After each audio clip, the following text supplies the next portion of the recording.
Thank you very much. You may now be seated. A pleasant afternoon to everyone. We are gathered here today for the inauguration and ceremonial switch on of the 135 megawatt circulating fluidized bed combustion power plant of PAM Concepcion Power Corporation. To formally welcome everyone, may I please call on PAM Concepcion Power Corporation's President and CEO, Mr. Roel Z. Castro.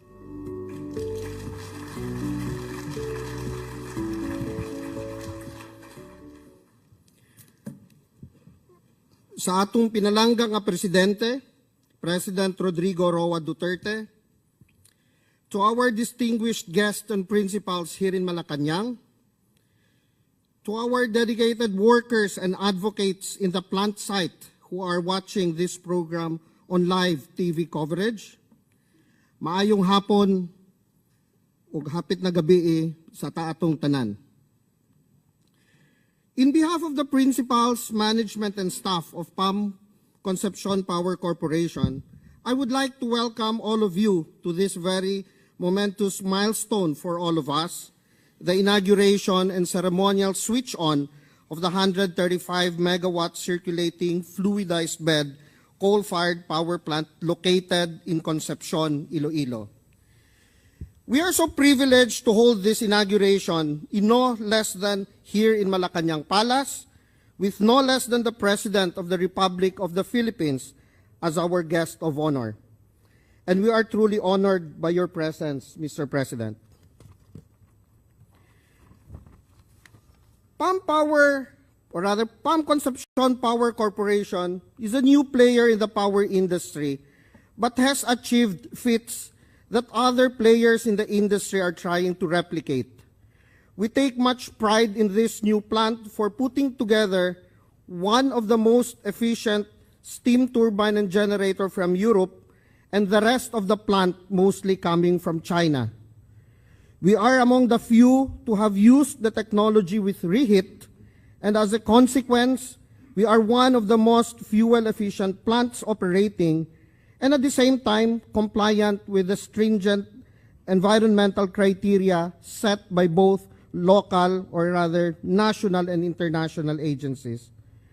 As a consequence of using the latest and most efficient technologies, we have one of the lowest tariffs in the country in this same class of plants that the consumers are able to enjoy. Other than the power plant itself, we have also erected and commissioned and now ready for turnover to the National Grid Corporation of the Philippines a substation capable of unmanned operation and a 42-kilometer long high-voltage transmission line from the plant to NGCP's receiving substation. More importantly, I would also like to inform the President that we have completed the construction and commissioning of the power plant and transmission facilities all within 37 months, just a 1-month average. And since August 2016, we have operated continuously without any downtime until we went on mandatory preventive maintenance service very recently. More than the power plant, we are also so proud to report to the President that we have poured in resources for the development of the people, the communities, and in protecting the environment. We have invested more than 150 million pesos even before we sold the first kilowatt for projects like concreting of the 4.2-kilometer provincial road, scholarships, livelihood projects, capability building of the local leaders, disaster preparedness, more importantly, massive reforestation and mangrove development. All this would have not been possible without the support of the province of Iloilo and the municipality of Concepcion, and all those who worked hard to turn this dream into a reality. Without naming names, I would just like to make a special mention of the dedication and untiring 24/7 work for 37 months of our general EPC contractor from China. In all humility, I would like to once again welcome all of you to this very important milestone for PCPC. And with much appreciation, we would like to thank the President of the Republic of the Philippines, President Rodrigo Roa Duterte, for gracing this occasion and for accepting our kind invitation to be the guest of honor. Salamat kayo sa inyong tanan, madamo nga salamat gid, sheshening, and thank you very much.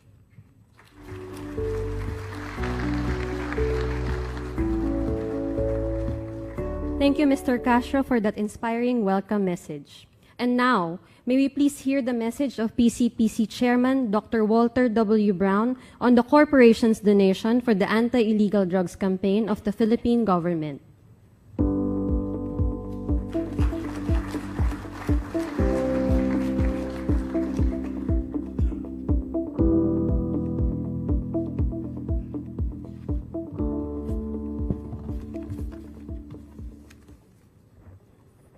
President Duterte, honored guests, ladies and gentlemen. Today is a historic day for both Palm Concepcion Power Corporation and for me.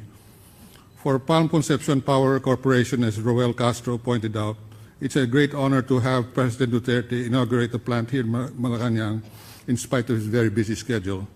For me, it's a culmination of more than 4 years of planning. Governor Defensor pointed out to me that it's actually 6 years from the time Roel, myself, and a friend from Iloilo, Tony Hon, talked about the project, which we bought from the Consumhis. These years have been filled with planning, working, overcoming the challenges consistent with our commitment to the Governor and Archbishop of Iloilo, the Mayor, councilors and barangay officials of Concepcion, and the surrounding municipalities, that we would build a plant consistent with the most stringent requirements posed by our environmental authorities, at the same time respecting the beauty and the ambience of the seaside community. Without any exaggeration, Concepcion is a beautiful town, it's a beautiful village, and we committed to all the local and government officials that we would not desecrate the beauty. And we're proud to say we have not done so. We've complied with our commitments. As Roel pointed out, we have concluded the project in a record 37 months from breaking ground. And at the same time, we constructed 42 kilometers of transmission lines and made an investment of approximately 14 billion pesos. This amount of investment has supported the development of industry and commercial activity, not only in Concepcion but in the surrounding towns. We encountered great difficulties, among them the effect of Typhoon Yolanda, which increased our investment costs considerably due to the need to provide for the upgrade of specifications of the transmission towers, as well as to raise the elevation of the power plant by about 20 meters to compensate for the highest level of storm surge. We had to do it because we could not face the possibility of another Yolanda coming in, wiping out the power plant and losing the investment because we had not properly. At the same time, we had to increase the strength of our foundations to compensate for the strong earthquakes, which was not due to Yolanda, but when we did a complete research on the environment, we found out that we had to provide for earthquakes of the magnitude that hit Bohol and the Visayas. And the fact is, you never can predict when an earthquake will come, but we're ready for it. At the same time, while we suffered from the adversities, the adversities allowed us to show our commitment to the community in terms of helping them to recover from the effects of Yolanda through various CRS projects, which Roel has pointed out. The project would not have been possible without the full cooperation of our shareholders and partners from various countries which have been mentioned, who are here today, as well as local and national government officials who on the whole were supportive of the project. As a sign of our appreciation for the support of President Rodrigo Roa Duterte, whose programs against drugs, criminality, and corruption have enabled us to accelerate the progress of the project, even considering the short period he has been in power, we are pleased to make a donation to the Philippine government to support his program against drugs and the evils of addiction. We are confident that if we continue to support him in his programs, we will accelerate not only the material but also the ethical development of the nation. We join him in his program to show the world that the Filipino is worth dying for, and for stressing the fact that the Filipinos can stand on their own 2 feet and should not be dependent on another nation to fight his battles for him. Some people have suspected me to be an American because of my name. I'd like to tell you the truth about it. As I have told my friends many times, I was born as an American in the Philippines, of an American father and Filipina mother. Grew up in the Philippines, left for the United States in 1963 to pursue graduate studies, was denied a U.S. visa, but was offered a U.S. passport. However, I had no intention of living in the United States, and when the only recourse was to obtain a visa was to renounce my American citizenship, I did so, in spite of the fact that the council berated me and said, "Are you stupid? Thousands of people would die for what you have and you've given up." And I told him, "Take me to your leader, because I'll denounce you as my example of what an ugly American really is." No. There have been times when my decision has been questioned by my friends and my business associates, but I can say with all sincerity that since President Duterte came to power, there have been no regrets. I join him in his pride to be a Filipino, and I believe as he does that we are equal, if not better, than any other nation. I also believe that we should not be dependent on foreign aid. We should not develop a dependency relationship. Our rates of growth are among the best in the world. The only reason we cannot surpass them is that many of our people do not believe in their own country and in their own people. This project is one of the many I hope to participate in and finish within my lifetime to reaffirm this principle. Thank you and good evening.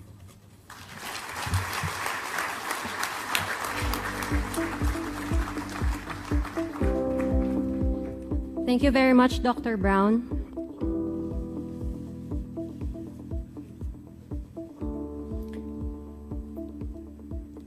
We shall now proceed to the ceremonial switch-on to be led by President Rodrigo Roa Duterte. May I request our PCPC officials to join the President downstage.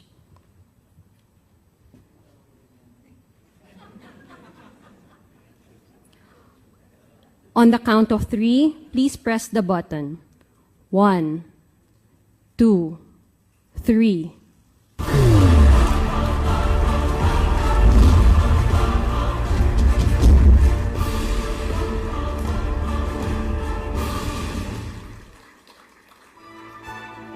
Thank you very much.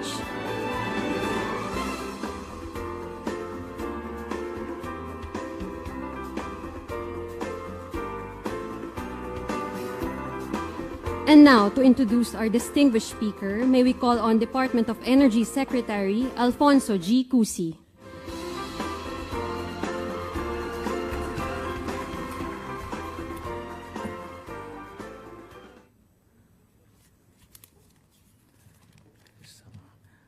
Makatao, makabayan, at mapagmahal.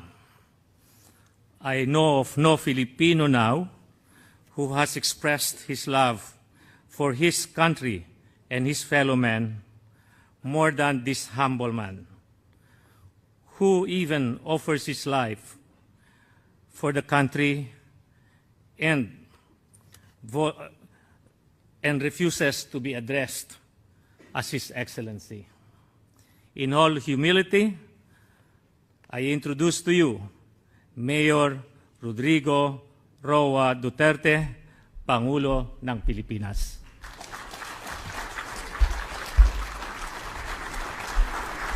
Salamat po. Kindly sit down. Secretary Alfonso Cusi, Dr. Walter Brown, Mr. Roel Castro, Mr. Jacinto Nang Jr., officials, stakeholders, and partners of PAM Concepcion Power Corporation, my beloved workers in government, mga mahal kong kababayan. We are talking of oil and somebody is up in arms again. Ito yung mga I do not mean environmentalist, mga ano lang, mga environ lang. Environ dito, environ noon, and refuse to understand the problem of how to run a country and how to develop it for the next generation. There is no doubt that noon pa yan eh. Whatever is really working on fossil fuel, talagang merong ano yan, hindi mawala. But you have to make also to consider us along the way in our course of civilization. We have improved tremendously the things that would harm mankind. Walang problema yan. And as and we rely, I am not a technocrat, I am not a technician, I am just a plain lawyer. Yung nababasa ko dyan sa Time Magazine, Newsweek, whatever, is the source of good information. And the things that we have done to protect planet Earth. The argument is, why don't you use the solar and the whatever? Kung nandyan, bakit hindi? I've been waiting for the enterprising youth to come to my city and offer these things about solar energy, about wind power. Ang problema sa wind power, nasa utak ng lahat ng mga gago dito sa Pilipinas, yun ang hamihangin. Yung sa labas, wala. You know, everybody is trying to be smart alike in this country, and we will just have to live with it. Coal, it's the cheapest, and probably if you use the modern technologies, the safest. I would not mention the place, but I was there somewhere in Mindanao, and nakita ko yung coal-powered plant nila. And it was working well. I could see the steam, it was white. So, medyo siguro parang clouds. Siguro magaling to, hindi madilim. And there was an aviary beside, and I could see that the birds there were as healthy as the human beings working there. So, wala sigurong problema dito. And you know what? In that place, ayaw ko lang magbanggit because ayaw ko mag-advertise, baka kompetensya ninyo. Wala kami nakita, pinamonitor ko about the cancer-related deaths. Sabi ko, you make study for the last, 10 years. Few. Wala ko na there's an epidemic of cancer. Wala talaga. Except that I really do not know, but it's a worldwide thing, including the climate change. Alam mo mang misgivings of climate change. Jose C. Rocos and even President Ramos criticized me for refusing at first. It was a cabinet decision. Hindi ako nag-decide. Sabi ko, let's put it to a vote. Ganito yan. Kung babasahin mo talaga, we're lawyers and we're trained to really read the line and in between the lines. At nakalagay doon that it's a binding agreement. And all members must agree to it. Binding. Ibig sabihin, you have to exact obedience. Ang problema, pag binasa ko lahat pabalik-balik, there is no sanction. So what's the... You have a binding agreement and there is no sanction for a violation. So it means only one thing, that if you are a small nation and you're lumped together with the big nations, the highly industrialized nations, you have to obey.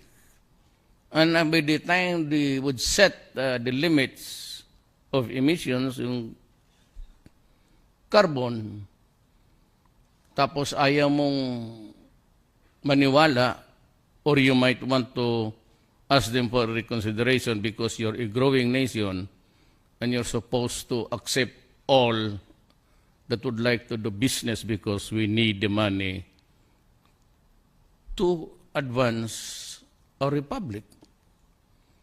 Ngayon naman, nakita ko, abogado kasi ako. Pag ang China pati Russia ang Amerika, ayaw nilang maniwala. Can we pressure them to obey? Especially America. He was not a signatory in the Kyoto Protocol. That was the first attempt to really try to create a body to control carbon emissions. And yet America did not sign it for the longest time. Now they come up with this idiotic thing about climate change. And it's one that's crafted in Europe. Well and good if it's really good for the humanity. Ang problema, sabi ko, what if it is the big nations now, or those who contribute to the common funds of 200 billion? Who will give the money? America? Hindi ka nakabayad yan sa fees niya sa tuition fee niya sa UN? Wala yan silang bayad-bayad. Kung kaming maliliit, you get all the sanctions. We will, the usual refrain is, we cut off the aid and assistance and all the threats that you get as a small guy, and they have the say in the big things. Pangalawa, sino magbigay? Where would the 200 billion come? Common fund to remember, as falsely reported by the pretentious people here in the Philippines. It's not intended, you look at the law, it's not intended as a payment. You do not get paid because you suffered any typhoon because of the climate change.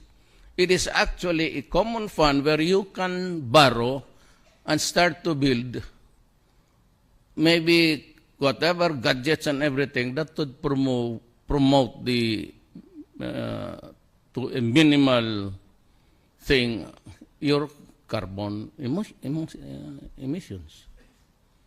So yan ang problema ngayon. Sabi ko, who gets the deal here? Kasi kung tayong Pilipinas, pag sinabi nila, well, last year, you're now, hindi na kailangan the 1.3. The national law says it's 73 ang atin. That is the target of the law in the Philippines. You did not really follow yung gusto nilang 0.3. But that is only the beginning. You know how the big nations really go around international treaties and conventions to circumvent. Yan ang problema natin. Kaya sabi ko, ayaw ko niyan. Walang sanksyon. At kung wala ka naman contribute, and tapos they would demand you to a lower because they are getting higher, yan nga ang sabi ko sa ambassador ng EU. Nagalit itong mga gago na to kasi sinabi ko sa kanya, what would be the standards that you would use in putting a limit? Kasi ko sabi ko, you guys, the big nations, all the past centuries, during the industrialization stage of the world, you, the big ones, kayo yung nag-pollute. Until now, see, even the Philippines, it's only 0.03. To ibig sabihin, kayo yung sumira. If there is a climate change at all, at this time, it is your undoing. Hindi sa amin. Now, why would I be a member and you dictate the terms because you are the contributors of the common 200 billion na wala pang siguro? I don't think that even America would honor that. Itong America is known to ayaw magbayad. Ayaw, pati yung sa United Nations tuition natin lahat. Maraming utang yung buang na yan. God. Kaya sabi ko, those were actually my misgivings. But you know how media is. I don't know what they want me to look and smell bad. No need because I really look and smell bad. And my mouth is discourteous. Problema na ninyo yan. That's what it is. Yun ang ano ko. But we need the power plants to drive our economy. kulang talaga. And if you're thinking also of the past days that you have to go into a shutdown or whatever, the brownouts, and yung dyan sa Davao, talagang pumayag ako because talagang may shortfall of supply. And there was a time that we were suffering the whole day, and this cannot go on. So when it was proposed to me at first time, I said, okay, just make sure that my city will get enough supply to run us para magkaroon naman kami ng alibyo.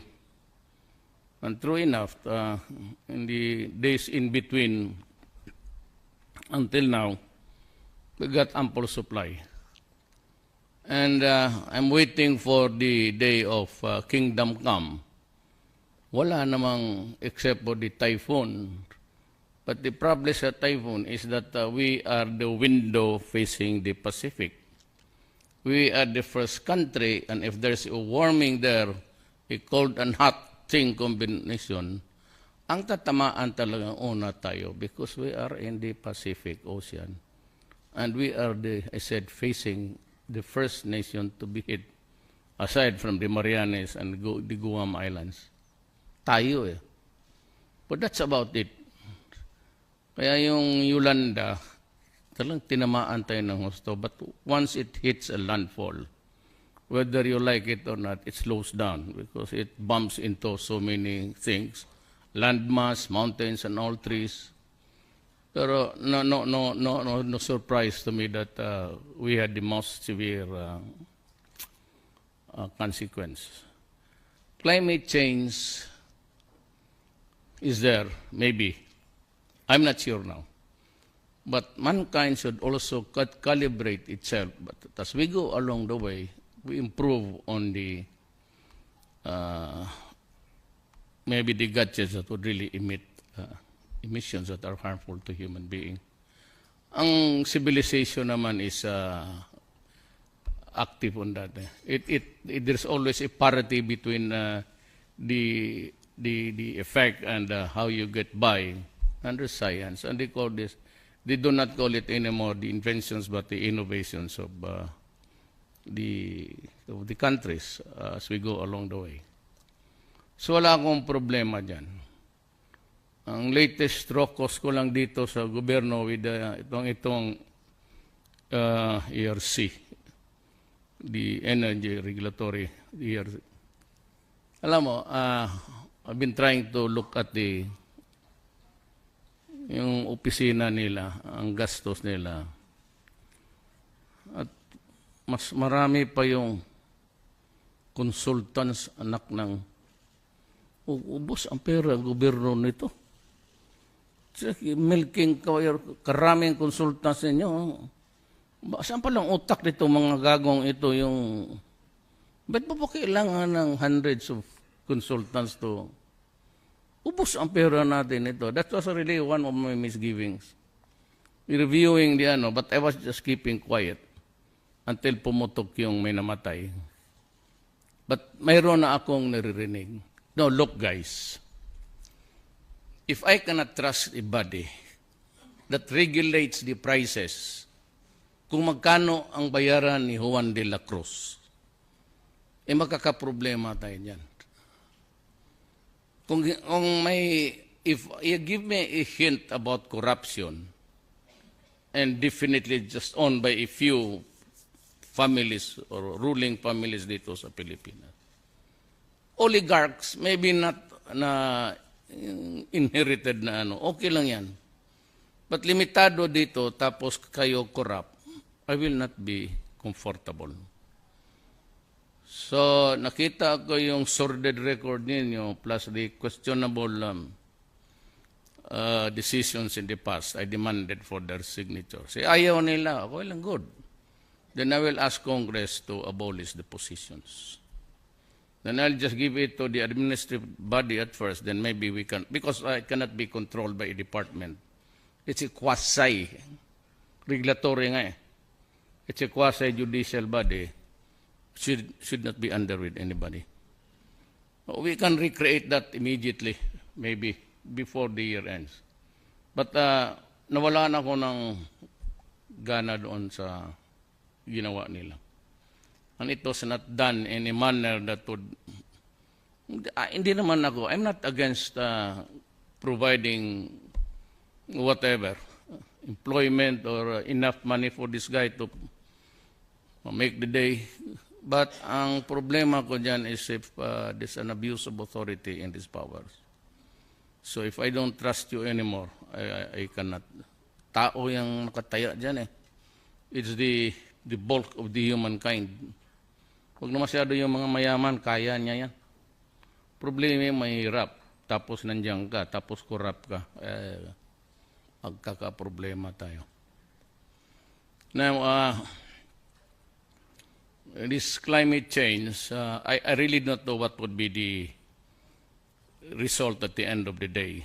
But I am pretty sure that I just hope that the nations controlling the interest there, including the money that they will contribute to the common fund, of which I think we are not qualified to be in there, ayusin lang nila because pag hindi, magwi-withdraw ako. I'll be the first one. Kung ayaw ninyo, then, because I'm trying to develop my country, I've been inviting everybody who has expressed their sentiment to invest here. And I am also being requested by most of my cabinet technocrats na mag-industrial zones ka. And when it comes to E4, with the regulations of the whatever that climate change nila, magkakadiferensya ako dyan kasi ayaw ko talaga. Do not, because, mabuti kayo. All those years, you're spewing a lot of poison in the air, na unbridled, unbothered. Nobody molested you because you were the kings at that time. And you were doing it for so many centuries. Coming dito would want even just, not in parity, but just as near where the development is. Kung pigilan ninyo kami, awa yan. Awa yan. Kasi ako kailangan ko with 104 million Filipinos. And we are the second fastest producing of human beings. We have to keep pace with. Hindi natin, that's one thing that we cannot stop. That is the favorite pastime of everybody. Libre yan eh. Hindi naman energy ng babayad ka. So, we'll just have to adjust. Especially ako, lumang pare dito. Kasi ayaw rin kasi ng Katoliko eh. Dapat talaga niyan. Kasi kung bigyan ko ng ako doon sa Davao talagang pinipilit ko sa mga tao. So may mahanap ka trabaho, sabihin mo, ilang anak mo? 6. Buntis ka, buntis. Pag anak mo, magpaligid ka, tapos balik ka sa akin. Ganyan. Wala, ayaw ko ng pati nagmimigay talaga ako ng sa ligate. Pati basik kami. Pero walang takers ang mga lalaki. Because of that crazy notion that you will lose the erection if something there is cut unintentionally. Dapat ka lahat eh. Lalo, kung 6, 7, 8 yung anak mo, putulin mo na yung... That's a problem. I said, you have to keep pace with the problems of our country. Yan ang isa dyan. So now, in dealing with this kind of itong mga ganito, better be careful about itong malalaki. Ako ay mag-away ako, if I may just add, or additionally, itong mga, I was just into about months when I was being hit by extrajudicial killing. Meron talagang politics. You would kindly remember that even weeks before I took my oath of office, marami ng patayan. And I told you during the campaign that there are a lot of generals involved. And I even asked them to resign before kung manalo ako kasi there will be a magkagulo tayo. And so even before I became a president, there were already killings. They were really trying to purge everybody. May cleansing sila eh. It was not until after 2 months that we began the legitimate operations of the police. Yung mga encounters talaga. Yung nakita ninyo na binabalot ng ano, we are not producing mummies in this country. Bakit balutin ko pa yan? Patay, barilin mo na lang sa ulo, iwanan mo. Well, these were the tortures and they were the one extracting information. Who knows that? Who knows where what? Yun yan sila. But too early itong Amerikano, first the Commission on Human Rights, tapos sindan ng mga State Department. Okay lang yan. When I was mayor, I was already known for, and I was investigated by, United Nations, no? There was a rapporteur, Philip Alston. Then a series of, yung asawa ni Samson, si Delilah.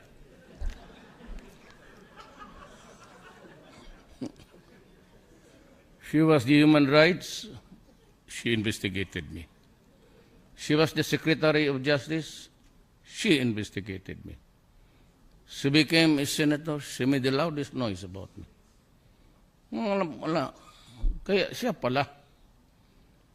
But what is really very tragic, I told President Arroyo, she was here, was that pinakamasama talaga is she was the Secretary of Justice and she was doing it all along.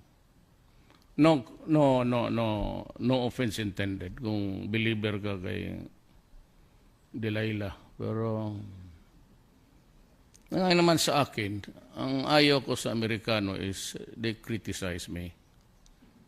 Off and on, okay lang. And Human Rights Commission, fine. If we have the goods, file the case and see you in court. Tapos handang dumating, dumating kay Obama. You know, when I was mayor of Davao City, you can criticize me on the side. But when I became president of the Philippines, you should have avoided it for reasons of not only delicadeza, International Committee and Practice. Presidente na ako eh. Tapos birabirahan mo ako just off the cuff statement na pati si Obama. Then every statement there is always a threat that you would cut the assistance and aid to the Philippines. Doon ako na kasi sinabi ko, hoy mga putang ina ninyo. There's a Visayan idiom, actually. I don't know if it's also patay gutom. So it just means that you're almost dead because you're hungry. Sabi ko, do not characterize. Every time we're like dogs list on posts. At ganito lang kahaba yung tali, then you throw the bones or the bread. So the Filipino would be gagging just to get a bite of the food. Sabi ko, sumusobra na kayong mga putang ina kayo. At hindi ako, talagang putang ina sila with the media. I don't give a shit. They were always robbing our dignity. I was ganon ang bunga ako, but I was all along, early on, very subdued because ayaw ko magbinastos eh. Pero pag ginanon mo ako, sabi ko, do not do it to me. I will not take it sitting down. So sabi ko, Obama, you can go to hell. Tapos ngayon sabi nila, ayaw lang magpabili ng baril. Bakit? Kayo lang ba ang marunong maggumawa ng baril? Sa Danao, marami. Paggawa na ako doon, or I'll go to Russia. Kasi kaibigan ko na si Putin eh. President Putin seldom, very seldom does he smile. Kung nagkaibigan kami, every time we shake hands, he smiles at me. Sabi ko, kaibigan ko na si Putin. And we have this agreement, wala God, agreement na kung bili ako sa Russia, buy one, take one ako sa baril nila. Bali kayo natin. So that's about it. I just wanted you to know the dimensions of it all. We are not good today because finally, the intelligence community advised me that ISIS has vitally connected with the group in the Philippines called the Mauti. There's a raging war now in Lanao. I will just go to Fort Magsaysay tomorrow to inaugurate the structure that was given to us by one Chinese philanthropist. They said that guy started here in the Philippines, but when Deng Xiaoping opened China to investments and all, pumunta siya doon, millionaire. He contributed a structure good for 10 million drug addicts. So siya lang ang nakabigay talaga ng kalaki. So I'm flying there. The 10 million, 10,000 rather. 10,000 drug addicts. Kasama na yung medisina. So nakapabait ng mama na yan. But then I'll go to also to Marawi. I'm not trying to scare you, but could I please have the dala-dala ko, pinakita ko kay Presidente Arroyo. Sabi ko, ma'am, we are in a bind. I really do not know how to surrender na ako. Sabi ko, hindi ko kaya to. Even assuming publicly that I can kill them, I will not have the time and resources to do it. This is the drug industry of the Philippines. Lahat yan pangalan.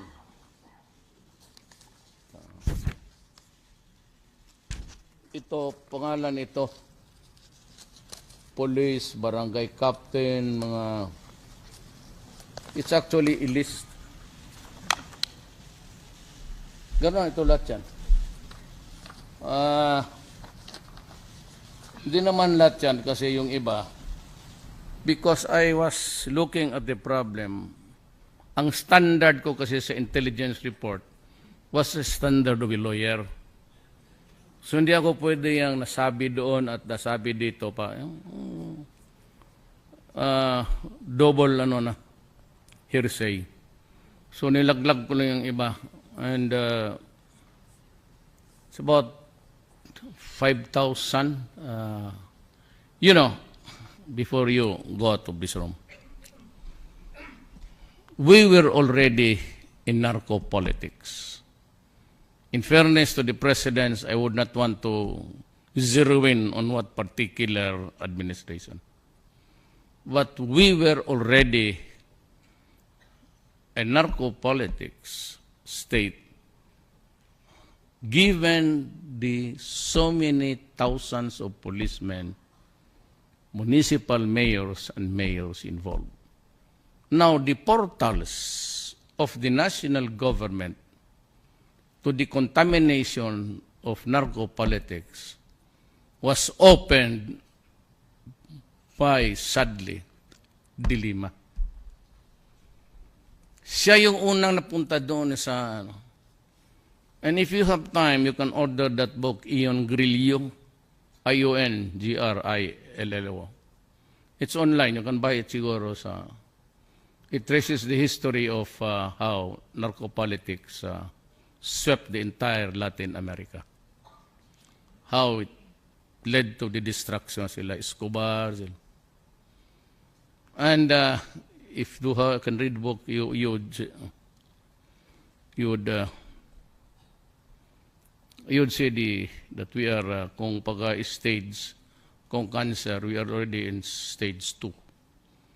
Because karamihan ng barangay captains dyan, nandyan, easy money. And had I acceded to an election this year for the barangay captains, we would have lost to the money of the drug industry. Ganong ka delikado ang sabi ng human rights. So, pinapatay ko raw. Sabi ko, sige, maghinto tayo. Paramihin natin. Para pag panahon ng harvest tayo, mas marami na tuloy mamamatay. Isali ko na kayo. Kayo nang palaki. Well, I said, maybe, whether you supported me or not, I am your president. And I will never allow my country to be thrown to the dogs.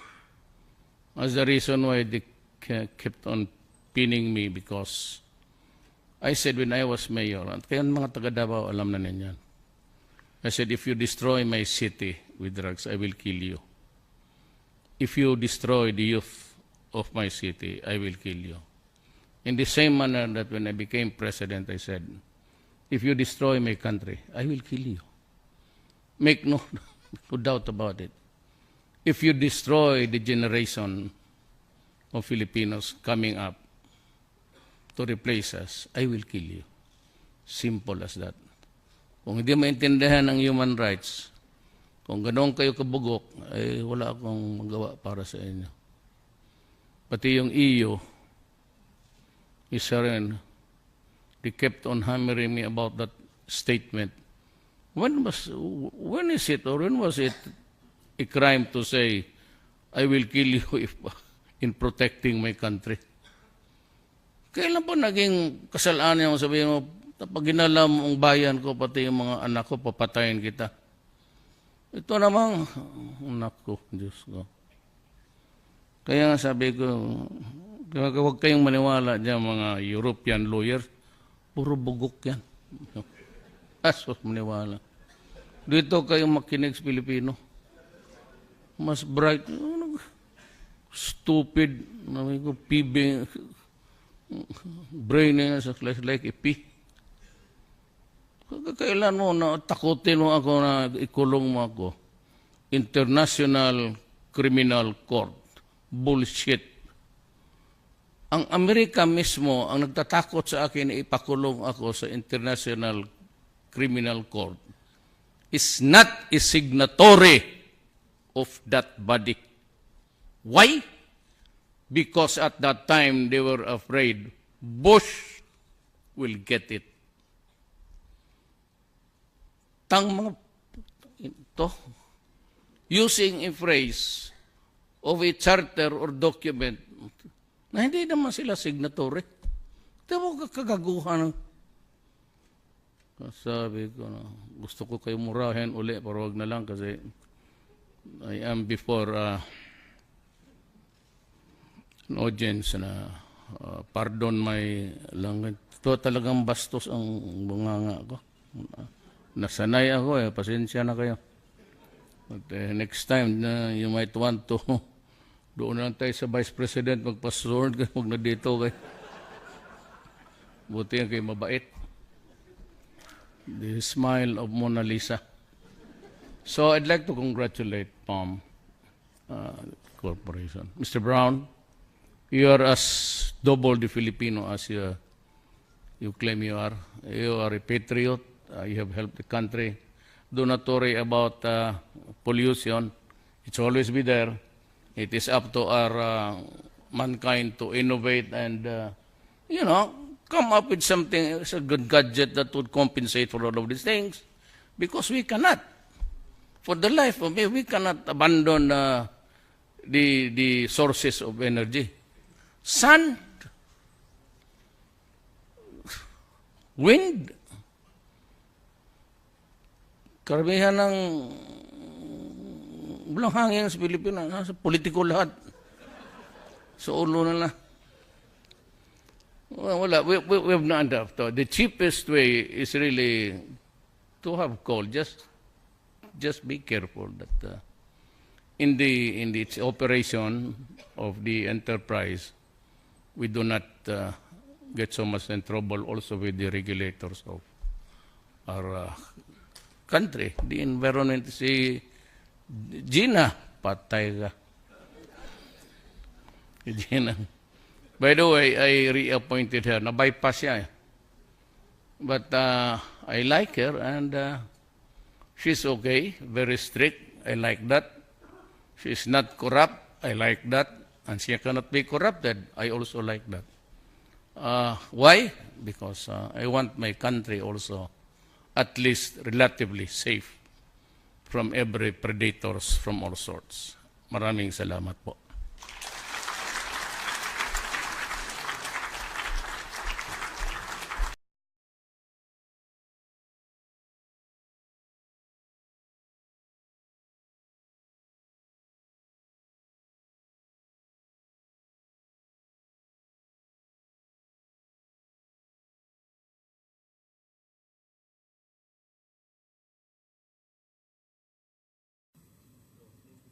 Thank you very much. You may now be seated.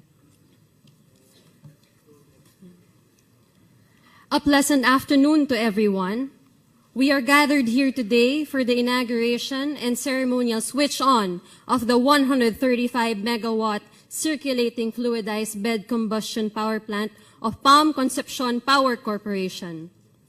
To formally welcome everyone, may I please call on PAM Concepcion Power Corporation's President and CEO, Mr. Roel Z. Castro.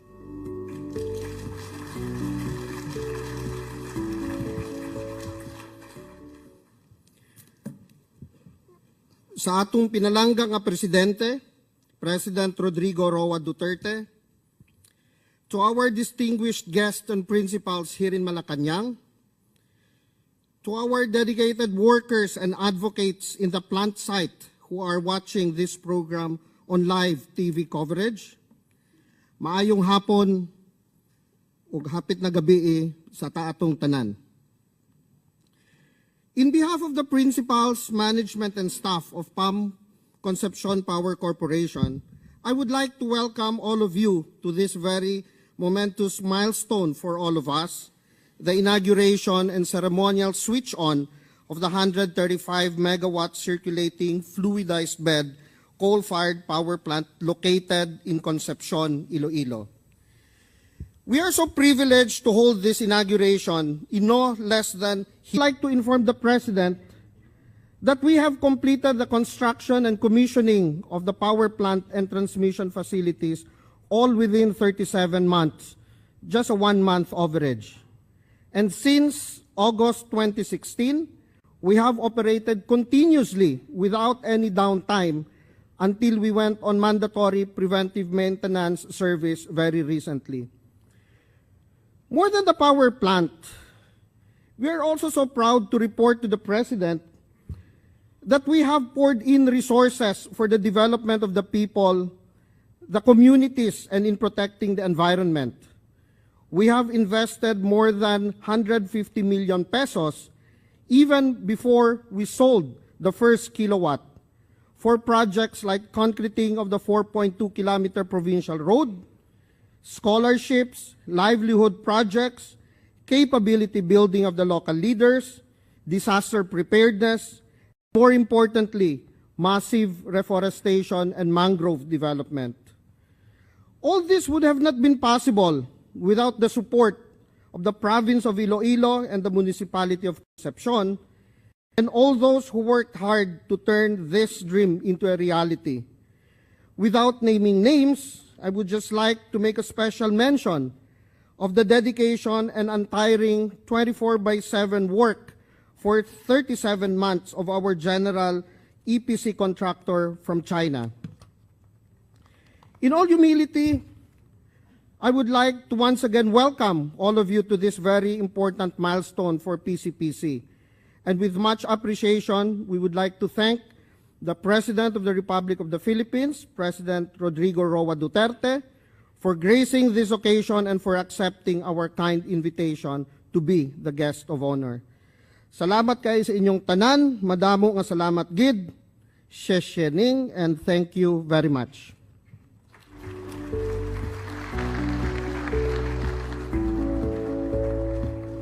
Thank you, Mr. Castro, for that inspiring welcome message. And now, may we please hear the message of PCPC Chairman Dr. Walter W. Brown on the corporation's donation for the anti-illegal drugs campaign of the Philippine government.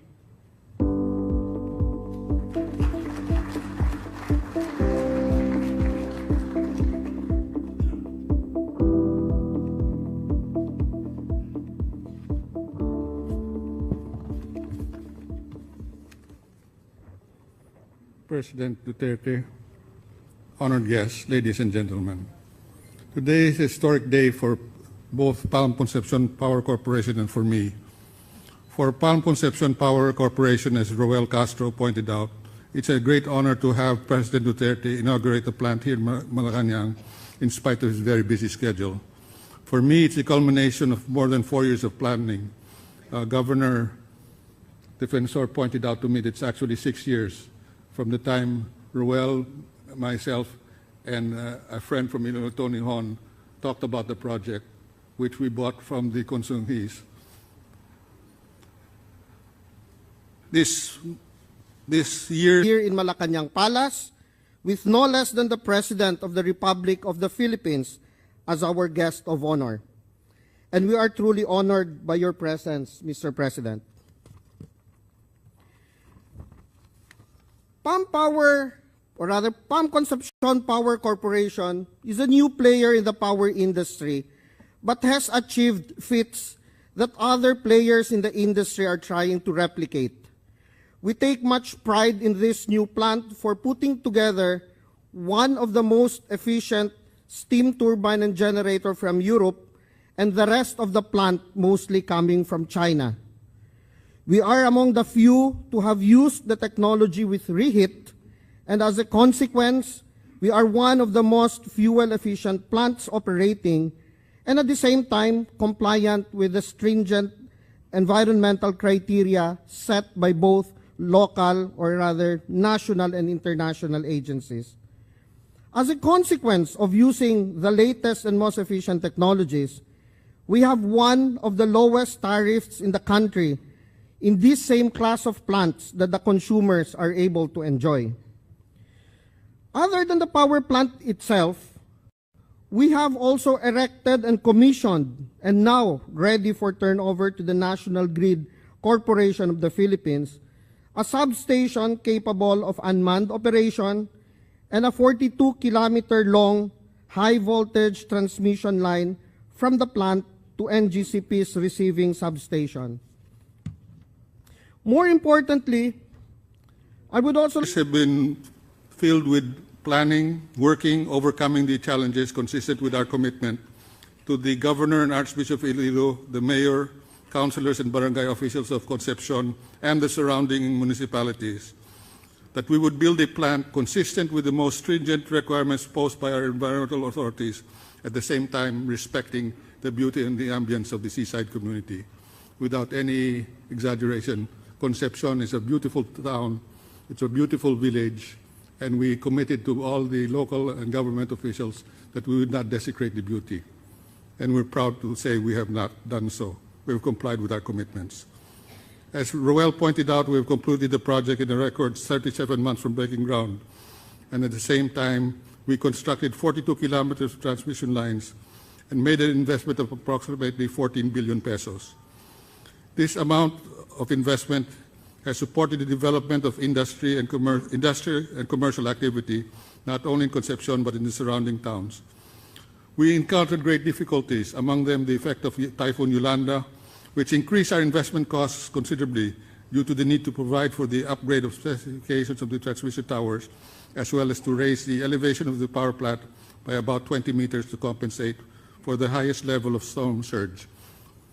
We had to do it because we could not face the possibility of another Yolanda coming in, wiping out the power plant and losing the investment because we had not properly. At the same time, we had to increase the strength of our foundations to compensate for the strong earthquakes, which was not